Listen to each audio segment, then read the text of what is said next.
the topic of the day, obviously, with the San Francisco 49ers is Christian McCaffrey, Goo. And yesterday he talked to the media, and we haven't had a chance to hear any of this sound. So I say we take a listen to it, and then we try to figure out. I got something for you all. Yeah, then I think we try to figure out what we think's going on here. But here's how Christian McCaffrey prepares, injury or no. On Monday morning, just moving around a little bit. I prepare every week to play. My mindset every week is I'm going to play. There's been weeks where I'll go the full week, not even feeling good enough to do the walkthrough, and then I wake up and the body's capable of a lot of cool things. And mentally, I'm always prepared to play. And then woke up and it was a group decision, very tough one. I hate not playing, but look at it as a chess move, and something that hopefully we can benefit from the rest of the season.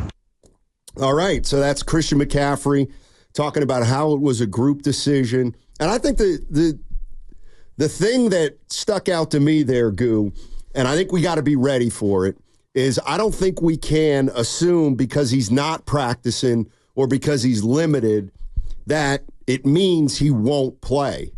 Because I just heard him say that there were times he could barely make a walkthrough, which is on a Saturday, and then he wakes up Sunday, feels good, and plays. So it really does kind of feel like something that may linger a little bit, but some days are better than others. And if a game falls on a day or a period of time when it's feeling good, then he's going to play. If not, then I guess they're going to have a decision to make. Yeah, and what resonated with me yesterday, Steiny, was the crossover with Willard and Dibbs. And Willard was basically, he made the point, and he was right on nobody knows if 6 weeks is going to be enough, Steiny, or 4 weeks.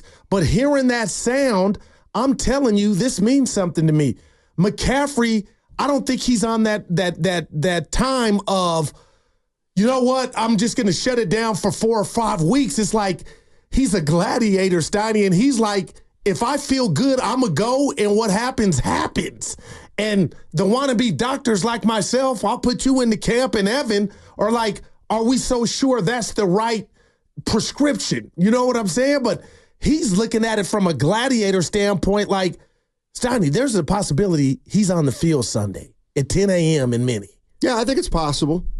I wouldn't say it's probable. But how scary is that for the fans? Because obviously he's facing it head on. It's almost like if something happens, it happens, Goo. Well, you asked the question, how scary is it for the fans? And they can certainly answer for themselves at 888-957-9570. I mean, I think in the short term, you got to feel pretty good about Jordan Mason. I think on a small level, you probably are wondering if you're Kyle Shanahan, how does he rebound from a 28 carry performance when he's never carried that much before? I think that's a fair way to go into this game. And maybe you're going to have to use Mason and another back this week if McCaffrey's not ready. But I'll tell you what. Go ahead, because I got something for you. I look at Jordan Mason kind of as a backup quarterback, and that is you don't want him to start a lot of the games because that means something's wrong with your starter. But if you have to play him 3, 4, 5 games to get you over the hump, I don't think there's anybody out there that feels bad that Jordan Mason is the backup and that he's probably going to be the guy to replace McCaffrey. I think in the short term, 49er fans got to feel pretty good about that. Okay, I understand that, but let me run something by you all. So McCaffrey got his money. Yeah. He's prideful. I called him a gladiator. He's earned it. You watch him, Steiny. He's not Earl Campbell. He's not the biggest guy, but he's tough. He takes a lot of pounding.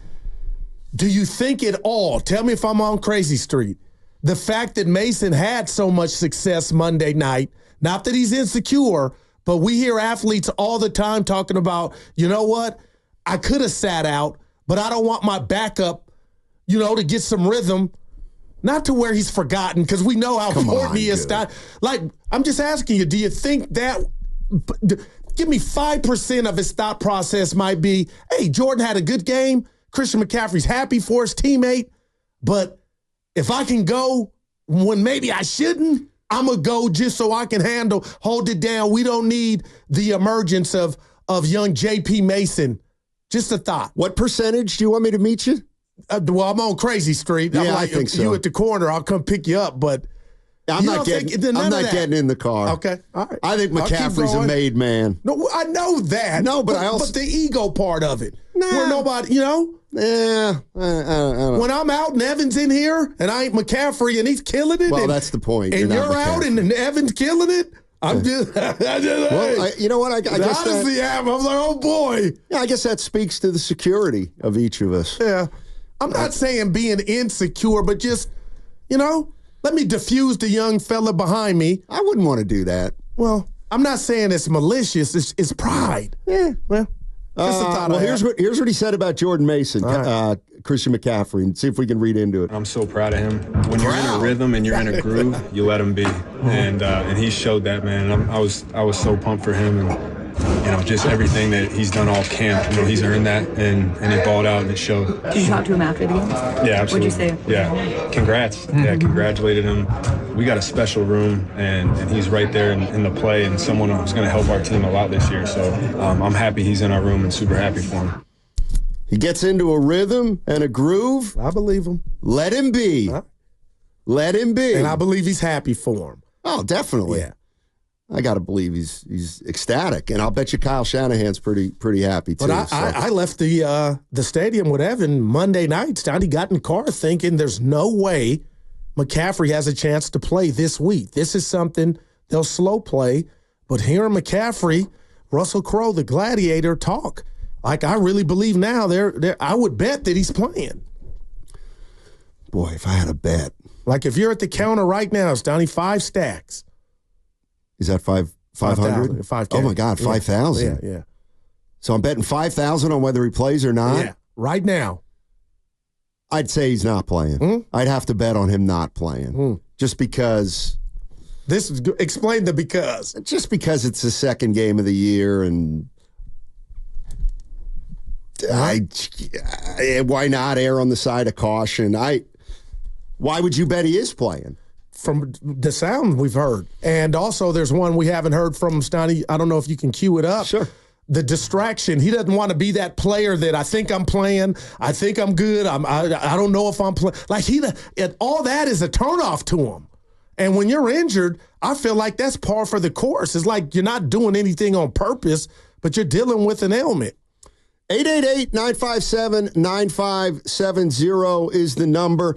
We're talking about Christian McCaffrey and whether or not he's going to play against the Minnesota Vikings. Vikings beat the 49ers last year 22-17. 22-17 behind Kirk Cousins.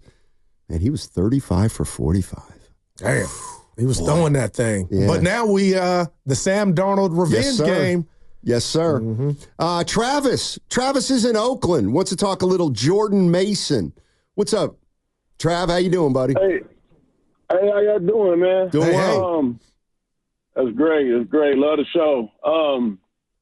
I just wanted to talk about how Jordan Mason wasn't used in the Super Bowl or in the playoffs when they knew he had this talent already. And I really felt like that he could have been the one that softened up the defenses because he's a power runner. Man. And then you had McCaffrey come right behind him and be, the finesse that busts the big play because they're beat up.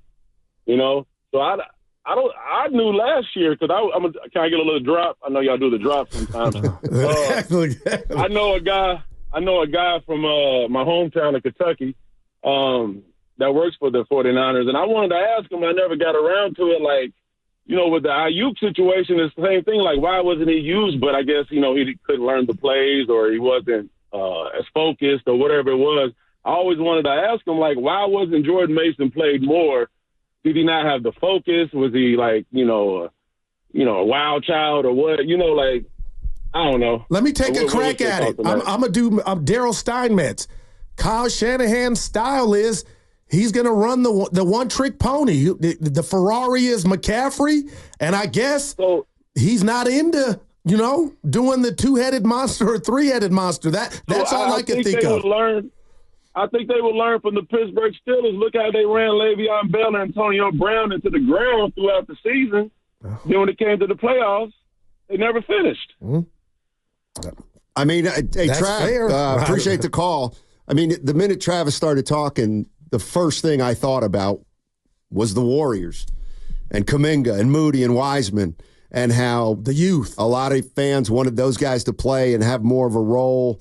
And I guess Steve Kerr thought they weren't ready. The only thing I can think of with Jordan Mason, keep in mind he was an undrafted player. Man, that's crazy. So I think, Travis, what I would tell you is, you're asking why Jordan Mason didn't spell McCaffrey more last year. Maybe it's because Kyle Shanahan didn't trust him enough to spell him last year.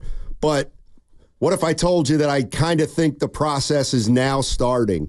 And that's the one thing that I think Guru's probably going to come out of this, even though, I think it's going to be something Kyle Shanahan's not crazy about. And that is, I think the 49ers have to monitor McCaffrey's touches and the pounding he takes just a little bit more than they have in the past. It's interesting, Steiny, and it'll be something that will rear its head, and we'll be able to find out. And I think, and I was at the game again for the millionth time Monday, and Debo got up slow. He's incredible, Steiny. We know he's a tank, a collision, but he got up slow a few times. And I know you're going to say it's tackle football, it's a rough sport, but those 8 carries, let's just assume McCaffrey plays. Do you think Jordan Mason gets, though? Like, there should never be a game that the Niners play from here on out, I believe, partner, and you could call me prisoner of the moment, where Jordan Mason shouldn't get 5 to 7 carries, Donnie. But seems to make sense. That makes sense to me. Only because of the injury, or we got a glimpse of what Mason could do against a Robert Saleh defense? Mostly because of the McCaffrey injury. Yeah. I mean, I think if Christian McCaffrey were 26 or 25, he's 28. This wouldn't be an issue. But at 28, guys get a little bit older, and I think whether Kyle Shanahan wants to or not, he's going to have to figure out a way to use McCaffrey judiciously. And I think if you ask most 49er fans about how Shanahan coaches, I don't think he likes to coach that way, but he may have to work within some parameters that he's not used to working in. So I'm not wrong when I say this. If that does happen, this will be the first time since McCaffrey's been a Niner that he's sharing the rock, per se, because of injury or whatever the reason is. Like, I can't wait to see how what Kyle does. Well, how many carries would if he plays, Mason have to get for you to say they're sharing? I guess is what. It would be double digits, like if he got 10 to 12. Yeah, see, I think that's high for him if McCaffrey's playing, but who knows? 888-957-9570 is the number. Christian McCaffrey, some more Christian McCaffrey on his mindset going into not just this week, but every week. I'm not lying. I think as soon as a player says, maybe I'll play, maybe I won't, that's not a good mentality to go into a week with, when you're kind of on the fence. So for me, I'm ready to go. So it sounds to me, write that down, Steiny. Well, it sounds to me like he will have to be told he's not playing. Because I think if you asked him today, he's practicing this week like he's going to play. Because if he feels good Sunday, he's going to play. I think he's practicing like he's going to play. It sounds like it. And if he doesn't feel great on Sunday, he just won't play. That's but the what way if he it sounds feels great? to me. Will they still pull him to the side like I've been lobbying for and say, hey, Christian, just sit this one out? I think if he says he feels great, you got to play him. And I feel really like think 25 total touches with the bat. Like they'll use him like they have. And you never know what the right way, like Willard kept saying yesterday. Are we so sure 7 weeks he's gonna be any better? And if he's telling you he's ready to go, I guess he's earned that, Steiny. Like he's not on eggshells about, it might go Durant. He ain't thinking about none of that. No, How does he feel Sunday morning? This from Chicago Jason on the YouTube chat. He says splitting carries would be like 60-40. 60-40. So that would be, let's say, about McCaffrey, 15 carries, and Mason 10. 15 and 10 is what would be essentially a 60-40 split. So we'll see how it all plays out. But obviously it's the biggest decision the 49ers are going to have to make this week, and that is whether or not to play Christian McCaffrey. One last thing, because this is always something that's talked about when we talk about a calf and an Achilles, and that is, does the turf make any difference as opposed to natural grass? Of course, this game Sunday is on turf in Minneapolis. Is turf an issue? Yeah, if you can't run on turf, you can't run on the field. Can't run on grass, can't run on turf. If you can go, you can go. John Wayne, man. He ain't hearing none of that, Steiny. If you can go, you can go. Man. Maybe I'd take that $5,000 now and put it on McCaffrey to play. Yeah. I mean, man, again, the wordplay, everything coming from him is like, miss me with all that soft stuff. And then he said that he didn't like that mentality of, and I'm like, damn, is that really a mentality, Steiny? If you're ailing, to take it day by day, minute by minute, and see how you feel, on the weekend or the morning of the game. But he's calling that a whack mentality. I guess my question to 49er fans is how far do you think this team could go if this McCaffrey thing lingers? If the McCaffrey injury lingers, let's say 6-8 games, how confident are you in Jordan Mason? I think they could survive with Jordan Mason for a good chunk of the season. I do wonder about the postseason and late in the season when the opponents start getting better and you maybe are playing playoff teams. But I feel like this is just the way I feel. You tell me if you agree. Yeah. If McCaffrey would have missed the year and they just used Jordan Mason, they're still winning 10 games. No doubt. I think. I agree. Okay, and that's why I came away, or we did, some of us, just blown away at his brilliance, Kyle, in regard to scheming it up, regardless of who the player is. And I know it's a different position, but Jimmy Garoppolo looked the best he could possibly look, played in the Super Bowl under the tutelage of Kyle Shanahan. Now, I went to the lab again, Steiny.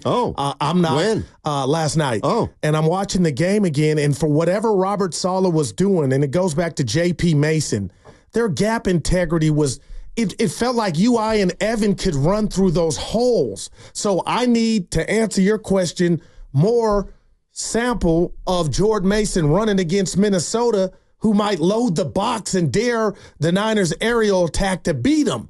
Okay. And I think they can, but in order for me to say Mason can hold it down, there's got to be different defenses they face, and that's what's so interesting about this matchup Sunday is we already saw last year, I think the Vikings with that six-man front, Steiny, held them to 1.53 yards after contact. That was the Niners' lowest of the season. Oh, they were selling out. In the lab. No, I'm just saying they were selling out to stop the run, and they beat them. Now, you could call and say, no Debo, no Trent Goo. I get it, but if I'm the Vikings, J.P. Mason ain't beating us. You're going to have to throw it with Ayuk, who hadn't even, worked on his rapport with Brock Purdy. That's how you got to beat me.